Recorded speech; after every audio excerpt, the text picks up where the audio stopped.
Okay, here I am. Okay. All right, so this is the second part of the video for section 2.1, where we are modeling things with linear functions and lines.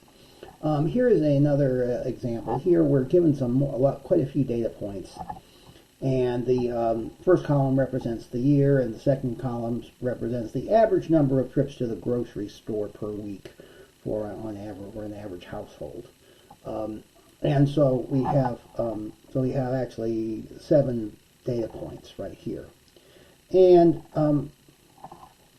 now here it might be a little, we have to be a little careful. We don't even know if we're not even given that there's a linear relationship between n and t, where n is the number of average trips to the grocery store and t is the number of years since 2000. However, we can always plot these points on a graph and see that if it were linear, what would be the line that best approximates them. So here, first thing we need to do is we want to realize that and replace these numbers with t. So since t is the number of years since 2000, so this would be 6, 7, 8, 10, 12, 14, and 15. All right, and then we can plot these points on our graph. Now, here's what we have to be a little.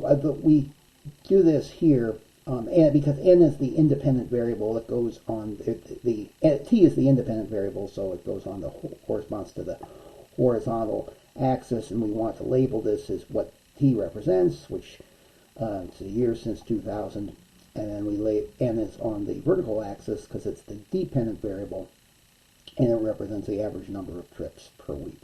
So we put that there.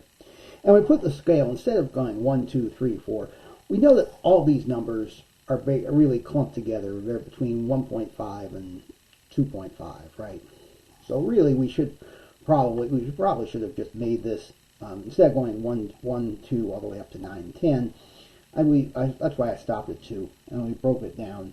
And actually we could have even gone a little further and just, plotted the points between 1 and 2.5 maybe. But anyway, we can plot the points here. So the first point, we can see is going to be 6, 2.1. So here's 6, and 2.1 is going to be right about here, right almost at 2. And then the next one would be 7, 1.9. That's almost the same. It's just going to be, so this should be, maybe I should have made this point a little over here. It shouldn't be 5, it should be 6 here.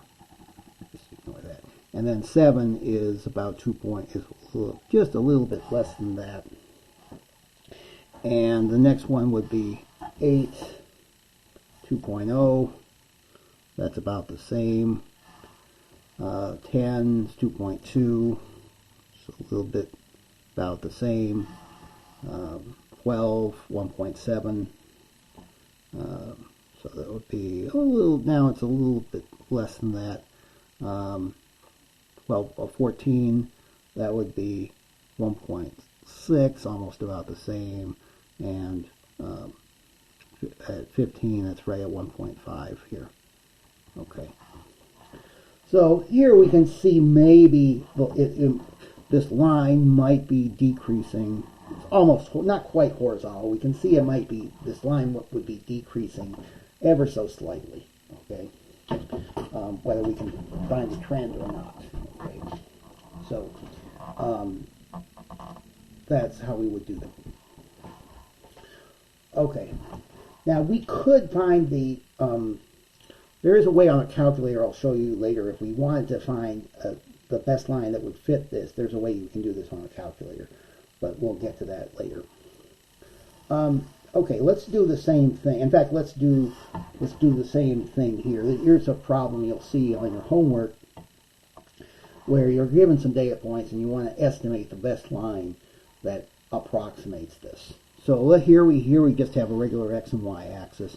Let's plot these points. The first one is 4, 4.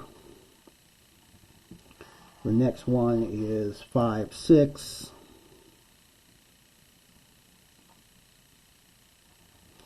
The next one is 7, 11. So we,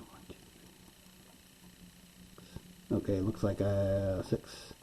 Yeah, no, oh no, we had, I'm sorry, 6, 9 is the next one. So 1, 2, 3, 4, 5, 6, 9. So now we go up about 3. And then 7, 11. We go up about 2. And here for 8, 13, we go up another 2. So it looks like about this. These don't have to be completely perfect. Now, we can see that there is no, we can't, even though we've drawn it this way, this is not going to be, there's no line that contains all of these points. The reason for that is that the difference between when we go from 4 to 5, we increase 2. When we went from 5 to 6, we increase 3. So if we were on a line, this gap, this increase has to be the same over the same. You know, here we're going up 1, and the change in y is 2. Here we go again. X goes up by 1. It should be 2. This is 3. So because these are different, there's no line that contains all of these 3 points. Okay, but we can sort of get an idea of what the slope would look like.